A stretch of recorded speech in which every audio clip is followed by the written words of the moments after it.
Welcome to the Ville, Yankeeville. Welcome everyone back to the channel. If you're new here, if you like the video, leave a like, comment, subscribe. And if you're a returning subscriber, thank you for coming back to the videos. But today we're going to be giving a preview of basically of what the 2026 Yankees could look like for the season. In 2025, the Yankees, they led baseball in multiple offensive categories: runs scored, home runs, RBI, slugging, OPS, OPS plus, WRC plus, and no other team led in more offensive categories.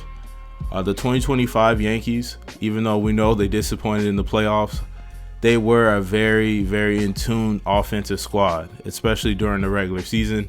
Obviously, the lineup was pretty cohesive. I think Aaron Boone made a good choice not to make so many changes in the lineup like he did in previous years, and it definitely led to more cohesion within the lineup. But you can't beat the stats and the facts. The 2025 Yankees did lead the MLB in the most offensive categories. Obviously, we had Aaron Judge lead the way as AL MVP, and we had Jazz Chisholm, Cody Bellinger, Stanton when he was healthy, and others contribute, such as like Ben Rice, etc. But obviously, this is 2026, and we have to look forward to what the 2026 Yankees can really do. And one of the biggest questions that I definitely asked in previous videos before is, can Ben Rice take the next step?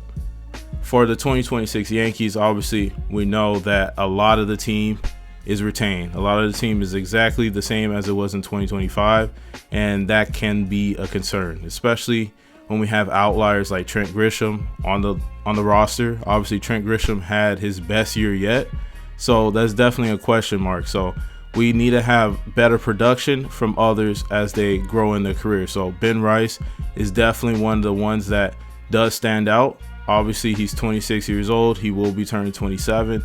Can Ben Rice take the next step at first base? I think that is a really good question. I think, like I discussed before, Ben Rice really can. I think Ben Rice can be an all-star eventually, whether it's this year or in the next few years. I think Ben Rice, he really profiles well with that left-handed swing in Yankee Stadium. He is a very productive offensive talent. When we reviewed his baseball savant, is bleeding red. So as far as when it comes to Ben Rice with other young talents in the league, he's right there next to them. He hits the ball hard. He sees the ball well. He takes really good swings. He was very unlucky last year. Hopefully he's a lot more lucky this year. But overall, I think Ben Rice in the lineup, he can take the next jump. And the 2026 Yankees will definitely need that. Now, when it comes to the 2026 Yankees, let's get a good preview of basically what their lineup is going to look for 2026. Like we alluded to, the lineup and the team hasn't really changed much. Basically, when it comes to the projections, Trent Grisham is going to lead off like he did last year at the 1 slot. Aaron Judge could possibly hit in the 2 with Cody Bellinger following behind him at the 3. And then Ben Rice hitting cleanup, followed by Giancarlostanton, Jazz Chisholm, Ryan McMahon in the 7 hole instead of the 9th hole, because Austin Wells, we don't know what kind of production we could get out of him. Granted, you could basically swap both of those in between because they both kind of give you the same amount of production in the lineup. And then you got Jose Caballero at the 8th spot at shortstop. Obviously, Jose Caballero is filling in for Anthony Volpe as he gets healthy. I believe Anthony Volpe is slated to come back May 1st from what we saw on like the injury reports. But as far as right now, Jose Caballero is slated to be the opening day shortstop. Jose Caballero, obviously, he had some pretty good success last year in the lineup as he came to the Yankees. He's not really known as a hitter, but Jose in pinstripes has really, proved to be a pretty decent hitter, a lot better than what expectations were. But overall, this is the 2026 lineup.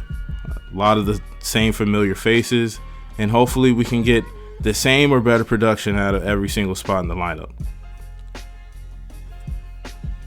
Now, the next part, as far as looking ahead of the 2026 season, there's a lot of questions as far as for pitching.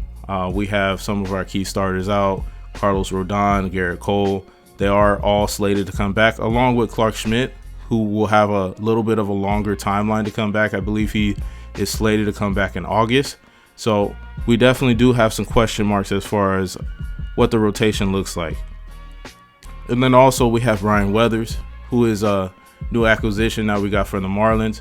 Kind of where Ryan Weathers is really going to slide into the rotation, where he's going to be one of the back end rotation guys, or he's going to come out of the bullpen.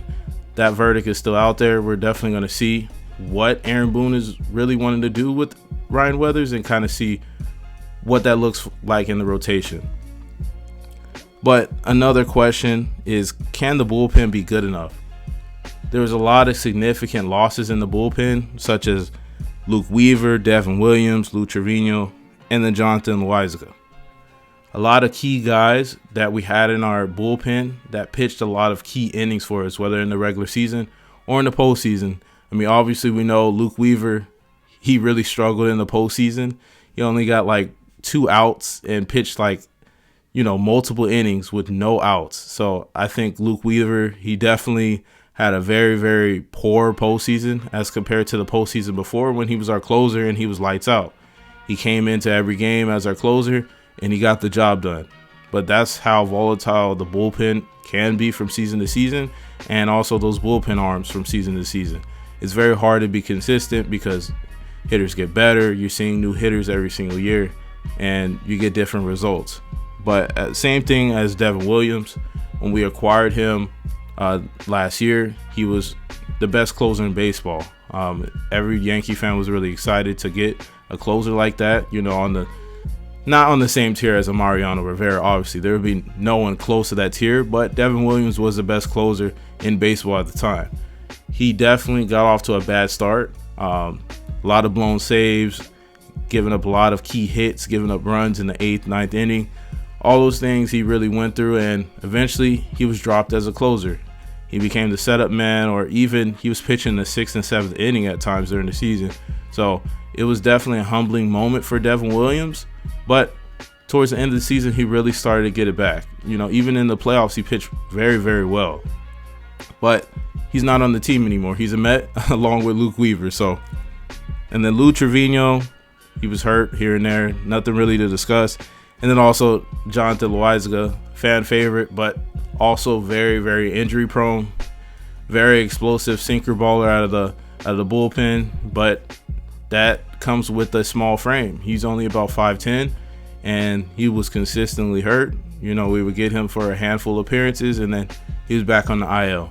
Obviously, I loved Loaizaga in pinstripes. Obviously, he was our player that we brought up, and honestly, I think it was the right choice to kind of let him go to another direction, so that Loaizaga, hopefully he can stay healthy in the future and he could contribute to another team. But like I said, when it comes to the question marks, there's definitely a lot of question marks in this rotation of the bullpen. But let's deep dive into the 2026 rotation of the bullpen. Obviously, like we said, Gerritcole will be our ace, obviously, when he comes back, followed by Max Fried at the 2, Carlos Rodon in the 3, Luis Hill possibly in the 4, Cam Schlittler possibly in the 5. The back end of the rotation has a lot of question marks. I think that's where most of it comes by because of the injuries. A lot of those rotation members will be moving around because you got Clark Schmidt, who obviously would be coming back towards the middle of the season. You got Will Warren in there. He could possibly be in AAA. We don't really know where he's going to land as far as when we come to the season. And then also with Ryan Weathers, we don't know if he's going to be a bullpen arm or is he going to be a starter. But as far as the bullpen, David Bednar is basically our sure bet at closer. He was very, very productive last year. He was our saving grace as our 9th inning guy because Devin Williams couldn't get it done. We had to go to the trade deadline and acquire David Bednar. And coming from the Pirates, he was lights out. I think we all have pretty good faith in David Bednar. He's always been a really good closer outside of 1 year, but every bullpen guy is going to have one of those years that they're just not consistent. They're not able to get the same outs that they were getting before. But like I said, he's very, very good in the bullpen. Camilo Doval, also a former closer from the Giants. He didn't really have a good start coming to the Yankees last year, but overall he is an explosive arm. He has that cutter, sinker. He throws hard as ever, and I think that's a really good thing to have out of the bullpen. We don't have a ton of guys that can throw really hard, And like I said, he's a former closer. He was very, very efficient on the Giants, and hopefully we see a better outing and a better season from him this year. Fernando Cruz, that splitter is disgusting. That's all you really need from Fernando Cruz. He's going to be a guy that comes in. He's going to get a lot of outs. He's going to get some key outs. That splitter really leads to a lot of swing and miss. The guy is very animated. You're going to know exactly where you're at in the game when it comes to Fernando Cruz. He's another key arm that we have in the bullpen, and have a lot of faith in him going into the next season. Tim Hill, also another high leverage guy, one of our few lefties that we do have out of the bullpen. Tim Hill, obviously we acquired him a few years ago, I believe off of waivers, and he was kind of like a throwaway bullpen guy that, you know, a lot of teams didn't really want. He's been a journeyman, but he has found a home here in the Bronx, and I think Tim Hill overall, in the role that we do employ him in, as far as, you know, getting ground balls, getting key lefties out, he's very, very good at that, and he should, you know, replicate what he's had as far as success in the next season. Really do like the stuff that he brings. He brings a funky skill set that we don't have in the bullpen. You always need someone that's going to do that. Ryan Yarbrough, he can also be a starter as well. He's kind of an in-between guy. We're kind of going to see, as far as production-wise, what he can do.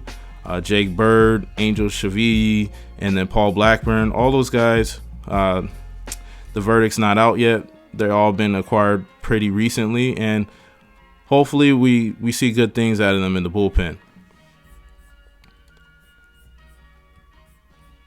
But like I said, with the 2026 Yankees, there's a lot of question marks, but there are a lot of constants as far as with the lineup or even with the rotation. There's a lot of familiar faces in the team, and hopefully within 2026 we can replicate some of those offensive metrics that, you know, put us towards the top of the league. And honestly, once we get all of our rotation healthy, we should have, if not the best rotation in AL, at least one of the best rotations in general. But let me know what you think down below. Are you excited for the 2026 season? Are you going to watch spring training? Are you going to watch the WBC? Are you going to represent the U.S.? Or what country are you looking to represent in the WBC? But thank you for watching the video. Leave a like, comment, subscribe, and hope to see you on the next video. But welcome to the Ville, Yankeeville.